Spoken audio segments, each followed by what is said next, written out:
날마다 하나님 말씀 가까이 하는 성도님들에게 하나님의 은혜가 함께하기를 원합니다. 오늘 이 새벽 하나님께 주신 말씀은 고린도전서 8장 1절에서 13절까지 말씀입니다. 우상의 제물에 대하여는 우리가 다 지식이 있는 줄을 아나 지식은 교만하게 하며 사랑은 덕을 세우나니 만일 누구든지 무엇을 아는 줄로 생각하면 아직도 마땅히 알 것을 알지 못하는 것이요. 또 누구든지 하나님을 사랑하면 그 사람은 하나님도 알아주시느니라. 그러므로 우상의 제물을 먹는 일에 대하여는 우리가 우상은 세상에 아무것도 아니며 또한 하나님은 한 분밖에 없는 줄 아노라. 비록 하늘에나 땅에나 신이라 불리는 자가 있어 많은 신과 많은 주가 있으나 그러나 우리에게는 한 하나님 곧 아버지가 계시니 만물이 그에게서 났고 우리도 그를 위하여 있고 또한 한 주 예수 그리스도께서 계시니 만물이 그로 말미암고 우리도 그로 말미암아 있느니라. 그러나 이 지식은 모든 사람에게 있는 것은 아니므로 어떤 이들은 지금까지 우상에 대한 습관이 있어 우상의 제물을 알고 먹는 고로 그들의 양심이 약하여지고 더러워지느니라. 음식은 우리를 하나님 앞에 내세우지 못하나니 우리가 먹지 않는다고 해서 더 못 사는 것도 아니고 먹는다고 해서 더 잘 사는 것도 아니니라. 그런즉 너희의 자유가 믿음이 약한 자들에게 걸려 넘어지지 않게 하는 것이 되지 않도록 하라.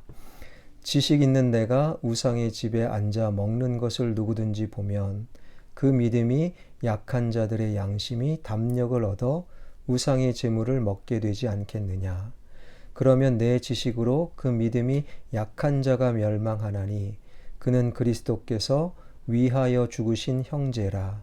이같이 너희가 형제에게 죄를 지어 그 약한 양심을 상하게 하는 것이 곧 그리스도에게 죄를 짓는 것이니라. 그러므로 만일 음식이 내 형제를 실족하게 한다면 나는 영원히 고기를 먹지 아니하여 내 형제를 실족하지 않게 하리라. 아멘. 오늘 본문의 말씀은요, 고린도 교회의 문제, 우상 제물에 관한 문제, 그에 대한 바울의 답변입니다. 1절에 보니 우상의 제물에 대하여는 우리가 다 지식이 있는 줄을 아나 지식은 교만하게 하며 사랑은 덕을 세우나니. 이 우상 제물에 관한 문제가 8장에서 끝나지 않아요. 무려 11장 1절까지 계속됩니다. 우상에게 제물을 바치는 음식을 먹을 수 있느냐, 먹을 수 없느냐. 여러분, 이것은 우리가 보기에는 사실 아무런 문제, 대수롭지 않는 것처럼 보이지만 그러나 고린도 교회 성도들에게는 심각한 문제였어요. 이것을 가리켜 좀 어려운 표현으로 헬라어 아디아포라라고 부릅니다. 그러니 대수롭지 않는 거예요. 하나님이 말씀하신 것도 아니고 그렇다고 금지하신 것도 아니에요. 그것은 해도 괜찮고 안 해도 괜찮은 거예요. 그러나 어떤 마음으로 하느냐, 어떤 마음으로 안 하느냐에 따라서 결과는 달라진다라는 것이지요. 바로 우상에게 바쳐진 제물을 먹느냐 마느냐, 이것은 우리에게는 대수롭지 않는 아디아포라였어요. 그런데 이 아디아포라를 고린도 교회 성도들은 아주 심각한 문제로 받아들였다라는 것이지요. 2000년 전 고린도 교회에서는 우상 제물을 먹는 것, 이 먹는 것이 왜 심각한 문제로 받아들일 수밖에 없었는가? 고린도 교회, 그 고린도 교회가 있는 당시 고린도 사회에서 수많은 신전들이 있었어요. 발견된 것만 12개, 아폴로 신전, 아프로디테 신전, 헤라클레스 신전 등등.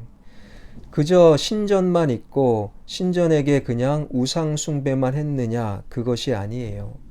고린도인들 고린도 사회에서는 모든 관혼 상제가 그 우상의 신전을 중심으로 이루어진 거예요. 결혼식을 신전에서 합니다. 피로연을 신전에서 하는 거예요. 피로연 음식이 나오는데 그 음식이 우상에게 바쳐진 우상제물, 그것을 먹느냐 마느냐 심각한 거죠, 그들에게는. 그리고 내가 친한 친구의 자녀의 결혼식은 가는 거잖아요. 예수 믿는 내가 그 결혼식 피로연에서 우상 제물을 먹어야 됩니까? 말아야 됩니까? 아주 귀한 분이 나를 초대했어요. 그런데 그 집에서 나온 고기, 당시 고린도 사회에서 유통되는 거의 모든 고기는 먼저 신전에 바쳐진 고기가 시장으로 다시 유통된 거예요. 그러니 고린도인들이 먹는 대부분의 고기는 우상에게 바쳐진 우상 제물이었다 이해하셔도 돼요. 귀한 음식 자리에 초대한 귀한 분이 고기를 대접합니다. 예수 믿는 나는, 교회 다니는 나는 그 고기를 먹어야 됩니까? 말아야 됩니까? 여러분, 지금 우리가 보기에는 아디아포라 대수롭지 않는 문제가 지금 고린도 교회 사회에서는 말씀을 모르니, 말씀을 알면 너무 쉬운데 말씀의 기준을 떠난 고린도 교회 성도들은 이 우상 제물의 문제가 심각했다라는 거예요. 그 고린도 교회 안에는 우상 제물을 먹어도 된다, 먹으면 절대로 안 된다, 그런 교인들이 둘로 쫙 갈라졌어요. 먹어도 된다고 생각한 사람들은 주로 이방인, 그래서 원래 그리스도인이 아니었다가 뒤늦게 개종하여 교회로 들어온 이방인 교인들이었어요. 이방인 교인들에게 복음은 곧 나를 자유케 하신 주님으로 다가온 거예요. 그러니까 이 자유함을 강조했던 이방인 그리스도인들은 우상제물 먹어도 괜찮다라고 주장을 했고, 그냥 유대교 율법주의에서 그냥 유대교 율법주의 그대로 기독교로 개종한 그 유대인들은 유대교 율법주의가 그대로 남아 있어서 기독교 복음을 제대로 이해하지 못한 채 우상제물 먹는 것 자체가 큰 범죄다. 그들의 지식과 경험을 총동원해서 그 주장을 서로 했다라는 거예요. 그러니 분쟁이 있고, 그러니 갈등이 있고, 하나님 말씀 모르니 그렇게 혼란스러웠던 것이지요. 이러한 우상제물의 문제는 비단 고린도 교회만의 문제는 아니었습니다. 당시 전 세계에 영향을 미치고 있던 로마는 헬라 문명, 즉 인간이 만들어내는 신화를 믿었기에 고린도뿐만 아니라 어디든 가든지 로마의 식민지 그곳에는 신전이 지어져 있었고 신화가 있었다라는 거예요. 따라서 당시 거의 모든 교회마다 우상 제물의 문제는 그들을 괴롭혔다라는 거예요. 바울과 바나바가 안디옥 교회에서 목회를 하고 있을 때, 그때 유대인 선생들이 와서 하는 말이 예수님 믿고 천국 가려면 반드시 몸의 할례를 행해야 된다라고 주장했어요. 할례를 행하지 아니하면 천국 못 간다. 그러니 안디옥 교회 교인들이 믿음으로 천국 가는 건데 이 할례를 받아야 천국 간다라는 말도 안 되는 그러한 말에 마음을 빼앗겨서 안디옥 교회 안에 문제가 된 거예요.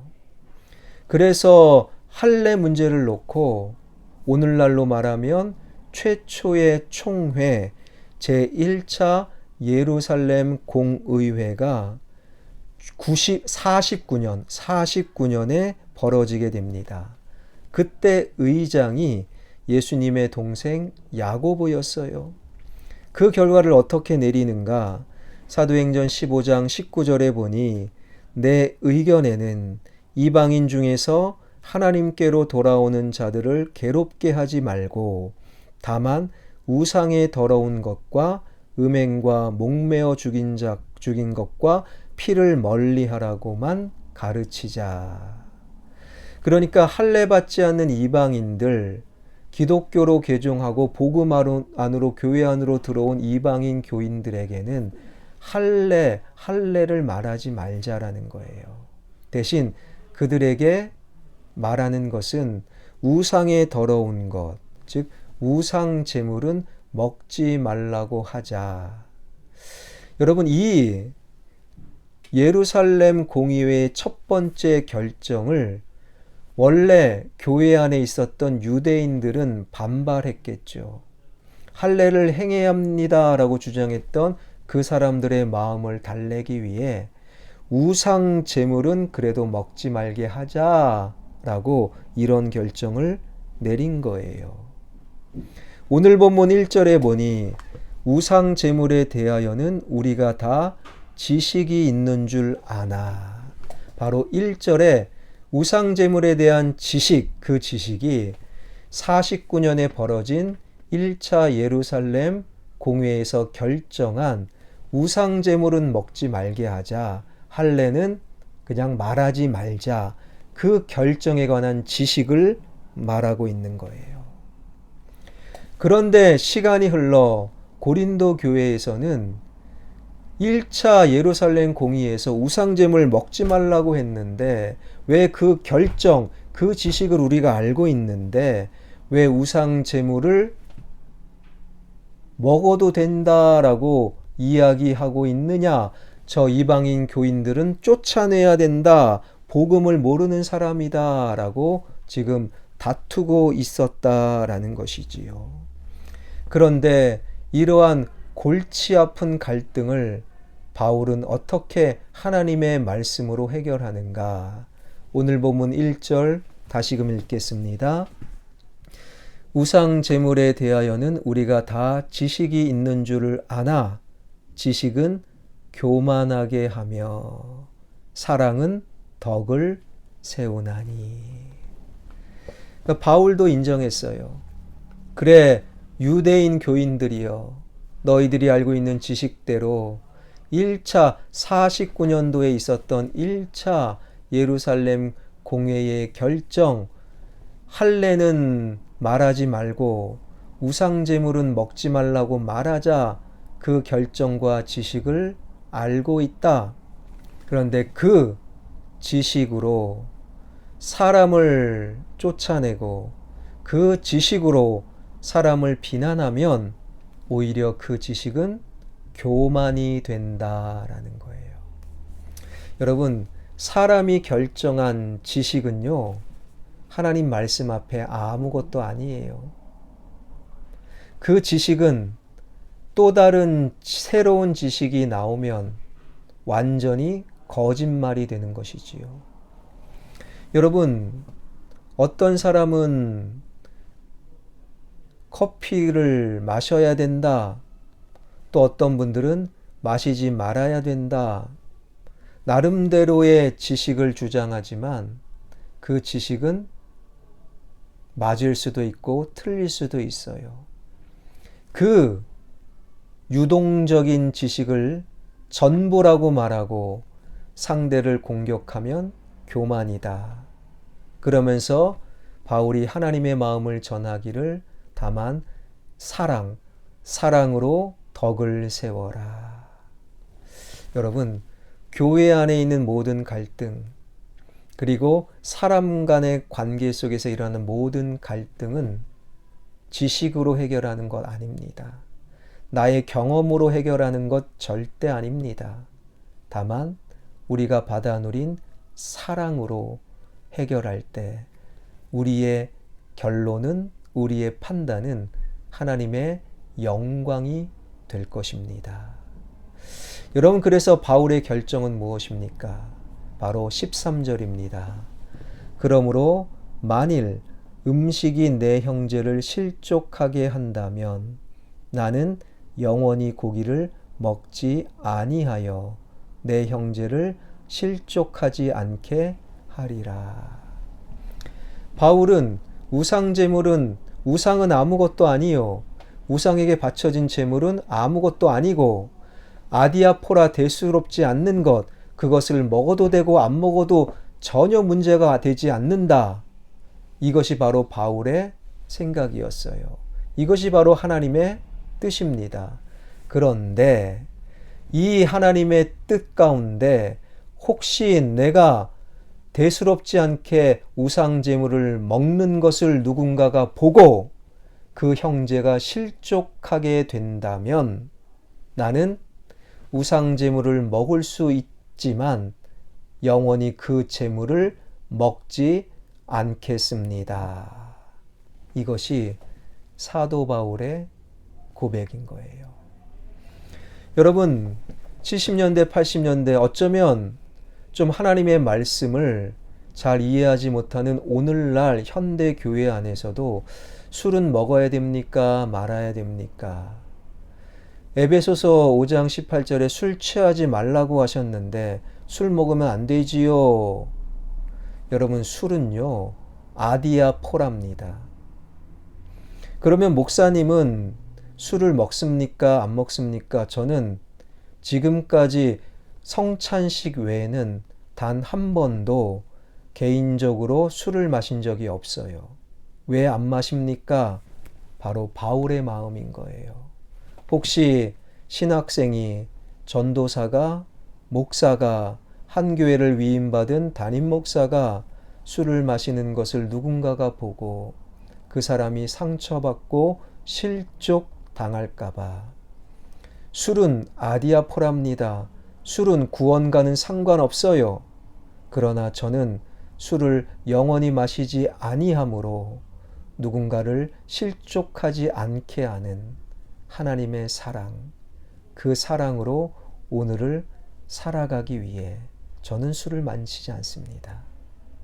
사랑하는 성도 여러분, 교회와 사람과의 관계는 지식이 아닙니다. 경험이 아닙니다. 다만 우리를 사랑하셨던 그 하나님의 사랑으로 그 사람을 바라보고 그 사람과 대화하고 그 사람을 살릴 수 있는 우리의 결정, 나의 결정이 우리에게 필요합니다. 교회는, 사람과의 관계는 그래서 사랑입니다. 이 말씀 꼭 기억하며 지식이 아닌 사랑으로 오늘을 살아가는 우리 모두가 되길 주님의 이름으로 축원합니다. 기도하겠습니다. 살아계신 하나님, 우리를 사랑하여 주셔서 기독교를 시작하게 하신 하나님, 우리 기독교인 그리스도인들 안에, 교회 안에 그 사랑이 차고 넘치길 바랍니다. 대수롭지 않는 우상제물, 술과 담배의 문제, 여러 가지 인간이 만들어낸 그저 지식에 머무는 그런 문제를 놓고 서로 상처 주고 비난하는 그러한 고린도 교회 성도들이 아니라 지식을 내세워 다른 사람을 비난하는, 어렵게 만드는 교만한 자가 되지 않게 하여 주시고 다만 사랑으로 그 사람을 바라보고 사랑으로 대화하고 사랑으로 결정하여 우리 사랑은 생명을 만들어내게 하여 주옵소서. 하나님, 우리 자녀가 세상 지식을 앞세워 교만한 자가 되지 않길 원합니다. 그저 조금 아는 것, 그것만 내세우지 않길 원합니다. 하나님의 사랑을 알고 그 사랑을 경험하는 나의 자녀 되게 하여 주옵소서. 코로나19 그리고 지역개발과 성전 건축 가장 아름다운 길로 인도하여 주옵소서. 예수 그리스도의 이름으로 기도하옵나이다. 아멘.